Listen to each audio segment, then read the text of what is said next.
안녕하십니까, 군설 이유석입니다. 오늘은 해병대 청룡 2여단의 최초 월남 파병 시 파월 장병의 선발과 관련한 비화를 소개하겠습니다. 즉 파월 직전인 1965년 여름 해병대는 어떤 기준으로 병력을 선발했으며 선발된 인원들은 과연 100% 지원자였을까? 또 선발된 대원 중에서 해병대 최고 선임 기수는 몇 기인가? 아울러 당시 일어났던 골 때리는 사연 등 해병대 정사에서는 기록하지 않는 그동안 잘 알려지지 않았던 내용들을 소개하겠습니다. 그 전에 요즘 제 방송 진행이 무척 빨라졌죠. 얼마 전까지는 한 편에 30분, 그러다가 최근에는 주로 20분 안쪽에 영상을 올리고 있습니다. 하지만 앞으로는 좀 더 줄여서 짧은 영상을 자주 올리도록 하겠습니다. 솔직히 30분은 너무 길죠. 물론 월남전에 참전했던 그 선배님들은 그 파월 전에 어디를 가지요. 그래서 그 이제 짧다, 롱이 아니라 짧다, 숏. 그래서 그 숏 타임보다는 하룻밤, 긴 밤을 선택하셨겠습니다만 짧은 게 좋아요. 그래서 짧게 용무만 마치고 나오는 게 일반적인 모습이 아니었을까 생각합니다. 무슨 얘기냐고요? 참나, 이게 하루 저녁에 350원 기억나시죠? 이런 노래 자꾸 부르면 유튜브에서 이게 방송 제재 들어와요. 일단 한번 불러보겠습니다. 걔가 유튜브 AI가 이게 뭔 뜻인지 모를 것 같아. 의외로 멍청한 데가 있어요, 걔들이. 놀다 가세요, 자고 가세요. 하루 저녁에 350원, 50원은 고대비요, 300원은 숑숑 갑시다. 랄라랄라랄라. 많이들 부르셨잖아요. 네? 맨 끄트머리에 그 노래 끝날 때 아니 싸지는 못하리라 짜짜짜 이렇게 끝나는 노래 안 부르셨어요? 했는지 안 했는지는 모르겠지만 이 노래를 부른 건 사실이지 않습니까? 맞잖아요. 근데 60년대 미장원에서는 고대비가 50원이면 파마하는 데는 한 150원 했을 것 같아요. 응? 350원이 그건데 150원 파마, 50원 고대. 어느 게 비싼 건지 모르겠네. 아무튼 아니 싸지는 못하리라. 이 노래는 80년대 저희 때까지도 많이 부르지는 않았습니다만 그래도 계속 전해졌던 그런 노래입니다. 시작부터 너무 야한 얘기를 했나? 자, 그럼 본론으로 들어가겠습니다. 첫 번째, 월남전에 참전한 해병대 청룡은 과연 100% 지원자였을까? 이걸 한번 알아보겠습니다. 결론부터 말씀드리면 말은 지원자에 한해서 파병했습니다만 실제로는 강제 차출 또한 적지 않았습니다. 일단 지금 화면에 장병 선발 지침을 보면 장병 공이 선발된 건재부대의 구성요원으로 편성함을 원칙으로 하되 통상 이런 말이 들어가면 원칙을 적용하지 않는다는 뜻이 강하죠. 아무튼 그걸 원칙으로 하되 부족 인원 및 부적격자 또는 손실 인원은 전 부대에서 선발 보충한다. 그럼 선발된 건재부대, 즉 2연대 인원으로 편성을 하되 각종 사유로 인원이 부족하면 다른 부대에서 보충한다. 이런 뜻이 된 거죠. 그리고 파월 기간 중 각종 정년에 해당되지 않는 자, 이런 규정이 있는데 이건 전역 일자가 최소 1년 이상 남은 사람을 선발한다는 뜻입니다.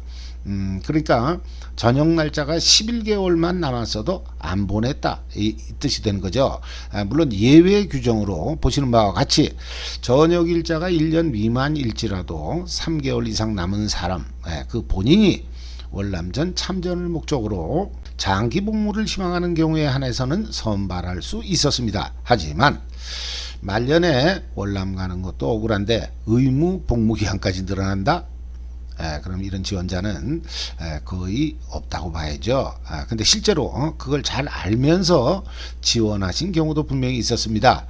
근데 월남에 파병된 육군은 이런 경우 월남 현지에서 의무 복무 기간이 만료되면 그러니까 이제 병장으로 이제 제대할 때가 됐다는 거죠. 그렇게 된 경우에는 일반 하사로 진급을 지켜서 1년을 채우도록 했다는데, 해병대에서는 추가 기간에도 병장 계급을 그대로 유지시킨 것 같습니다. 당시 병장하고 일반 하사의 월급이 제법 차이가 났을 텐데도 해병대는 왜 이렇게 했는지 제가 심증만 가지고서 말씀드리는 건 적절치 않아 보입니다. 지침의 다른 내용을 보면 근무 성적이 우수한 자, 그리고 현 계급에서 중징계 이상을 받지 아니한 자, 또 2대 이상의 독자는 지원자가 아닌 경우 선발하지 않는다 라는 지침 등이 있습니다. 이 중에서 자녀 복무기간 지침을 제1차 월남 특수교육이 시작되기 직전인 65년 6월 기준 해병대 병기수에 적용했을 경우 빠른 군번 기준, 여기서 빠른 군번이라는 거는 예전에 같은 동기라고 해도 군번이 빠르면 한 달 먼저, 그다음 이렇게 한 달 차이가 났 적이 있습니다. 어쨌든 빠른 군번 기준 66년 5월에 전역하는 병 150기 이전 기수는 절대로 파병 인원에 포함되면 안 됩니다. 만약에 150기 이전 기수가 월남전에 참전했다면 그건 3개월 예외 규정으로 본인이 지원해서 참전한 게 되므로 이런 예외적인 경우는 제가 별도로 언급하겠습니다. 아무튼 일반적인 경우 150기를 포함한 그 선임 기수는 월남에 가면 안 되는 겁니다. 하지만 가장 상위 지침인 건재부대, 즉 이연대 인원으로 편성함에 있어서 가장 큰 문제점은 65년 6월 기준 이연대에는 이제 막 실무에 배치받은 163기가 2등병 막내, 그리고 140기가 다음 달에 전역하기 때문에 140기부터 150기까지는 군대 생활이 채 1년이 남지 않았으므로 월남에 갈 수 없다는 사실입니다. 다시 말해서 전체 대원 중에서 다른 부적격자를 모두 포함할지라도 당시 실무에 있었던 총 23개 기수 중에서 11개 기수, 즉 거의 절반에 가까운 기수는 해당이 안 된다는 사실입니다. 여기다가 이제 실무에 갓 올라온 2등병들 그리고 각종 부적격자를 포함하게 되면 절반이 훨씬 넘었겠죠. 그래서 그런가 막상 선발을 할 때는 커트라인을 대폭 낮췄던 것 같습니다. 원칙은 원칙이고 뭐 사람이 하는 건데 바꿀 수 있잖아요. 그래서 여기서 커트라인을 낮췄다는 거는 원래는 안 가도 되는 고참 기수들을 포함시켰다는 뜻이 되는 겁니다. 커트라인은 낮아졌는데 병 기수는 오히려 높아지는 이상한 현상이 발생한 겁니다. 결국 146기부터 선발했다고 합니다. 그러니까 한 4개 기수 앞으로 당겨진 거죠. 그럼 원래 선발 지침에서 많이 후퇴한 겁니다. 하지만 이마저도 인원이 부족했던 것 같아요. 따라서 이번에는 145기도 포함시켰다고 합니다. 그럼 145기는 월남에 도착한 10월 기준 전역 일자가 3, 4개월밖에 남지 않은 진짜 제대 말년 병장이었다는 뜻입니다. 이렇게 군대 생활이 얼마 남지 않은 고참들을 선발한 건 사실 당시 병력이 워낙 모자라다 보니까 해병대식으로 일단 보내놓고 보자. 제대는 월남. 거기서 그때 생각해보자. 뭐 이랬던 게 아닐까. 저는 개인적으로 그렇게 생각해 봅니다. 아무튼 이렇게 제대가 얼마 남지 않은 기수들까지 포함시키다 보니까 여러 역효과가 나타났는데 그 대표적인 현상이 바로 도망병, 즉 탈영병이 급증했다는 사실입니다. 당시에는 포항 1사단 남문에 면회실이 있었는데 면회 오는 가족들이 사복을 미리 준비해서 왔고 파월 부대에 선발된 대원은 이 옷으로 갈아입고 도망가는 그런 일들이 제법 발생했다고 합니다. 하지만 전역이 얼마 안 남아서 최초 선발 대상이 아니었음에도 불구하고 선발됐던 이런 분들 말고도 본인이 진짜로 원해서 지원하신 분들 역시나 적지 않았다고 합니다. 최초 파병 이후 월남전에 대해 조금씩 알려지면서부터는 오직 월남전에 참전하기 위해 해병대에 입대했다는 분들 또한 적지 않았다는 사실입니다. 이런 분들은 월남전 참전 이후에 입대한 분들이 되겠죠. 근데 본인은 절대로 월남에 가지 않겠노라며 다짐을 하고 부모님 또 애인과 철석같이 약속을 했음에도 불구하고 어쩔 수 없이 지원을 할 수밖에 없었던 분들 역시 아주 많았던 것 같습니다. 65년 최초 파병 이후 월남에서 1년간 참전했던 귀국자들이 넘쳐나던 66년부터는 포항 1사단은 중대라고 해봤자 귀국자들 위주로 몇십 명이 안 되는 구조. 그러다 보니까 병장이 식기당번을 하던 상황. 결국 몇 명 되지도 않는 1, 2병들은 그 살벌한 중대 분위기에 얼어서 이렇게 여기서 죽을 바에야 차라리 월남 가서 전사하는 게 낫겠다. 이런 일종의 도피성 지원을 한 경우도 적지 않았다고 합니다. 아무튼 선발 지침에 따르면 원래는 선발되면 안 되는 기수였지만 변경된 지침에 따라 추가적으로 포함된 145기부터 150기까지 그 중에서 본인이 희망하지 않은 경우 이분들은 월남전 참전 플러스 복무기간 연장 무척이나 억울했을 것 같습니다. 월남 가서 몇 달 지나니까 원래대로 하면 전역, 하지만 월남 파병은 기본이 1년이죠. 그러니까 그 1년을 채울 때까지는 날짜가 돼도 전역할 수 없었습니다. 이런 분들은 제가 보기에 별도로 보상을 해줘야 되는 게 아닌지 모르겠어요. 그 입장을 바꿔놓고 생각해 보세요. 내가 전역이 3, 4개월 남았어. 근데 월남전에 참전하라는 이게 이제 명령이야. 그래? 좋다. 뭐 해병대가 까라면 까지 뭐. 어차피 뭐 의무 복무 기간은 뭐 명령을 따라야 되는 거잖아요. 월남에서 이제 3, 4개월 있다가 귀국해서 난 전역 할란다. 그런데 전역 날짜가 됐는데도 월남에서 8, 9개월을 더 근무하라는 거예요. 뭐 그런 말을 안 했겠지. 그냥 뭐 너 한국 가 뭐 이런 말 없으니까 그냥 계속 하라는 거잖아요. 이럴 때 여러분 같으면 이거 월남에서 탈영해서 뭐 캄보디아로 가요, 라오스로 가요. 아무튼 이건 제가 봐도 상당히 문제가 있어 보입니다. 그럼 다시 본론으로 돌아가서 정리하면 서두에서 제가 언급한 100% 지원자였냐라는 질문의 대답은 그렇지 않다. 강제 차출 또한 적지 않았다. 이게 될 것 같습니다. 다음 두 번째, 당시 최고 선임 기수는 몇 기인가? 라는 질문 역시나 145기가 최고 선임 기수였다. 이렇게 대답할 수 있을 것 같습니다. 하지만 월남전 초기에 참전하신 분들의 말씀에 따르면 뭔 소리냐? 145기가 웃기고 있네. 나는 130자도 봤어. 또 심지어 128기까지 봤다는 분이 계셨습니다.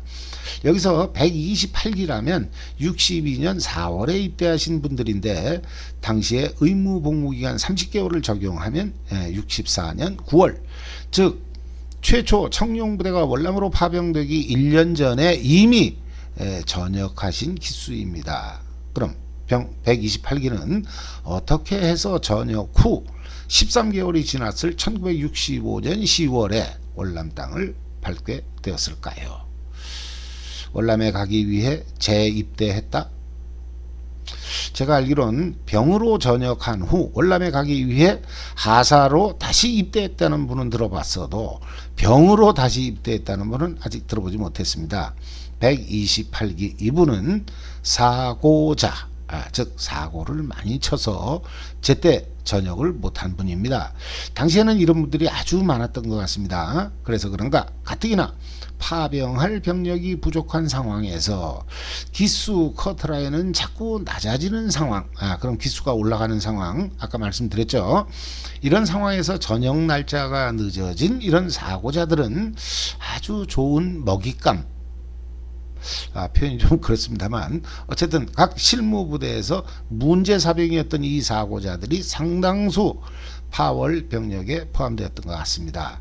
우리가 알기로 대개 실무에서 사고를 많이 쳐도 영창을 갔다 오지 않으면 정상적으로 제 날짜에 전역을 하죠. 그런데 이렇게 전역 일자가 1년 이상 연기됐다는 것은 영창을 한두 번 갔다 와서는 도저히 달성할 수 없는 아주 드문 기록입니다. 아니면 뭐 이제 탈영 기간이 뭐 상당히 길었다 이렇게 볼 수도 있는 거죠. 하지만 남한산성은 안 보내고 그냥 부대 내에서 그냥 해결했다, 뭐 이런 뜻이 될 것 같기도 합니다. 당시에도 큰 죄를 저질러서 남한산성을 가게 되면 그걸로 전역, 그러니까 군대 생활이 더 이상 늘어나지 않습니다. 민간인이 되는 거니까. 하지만 조금 전에 말씀드린 128기 이런 분은 영창만 여러 번 갔다 왔다는 사실을 우리는 쉽게 유추할 수가 있습니다.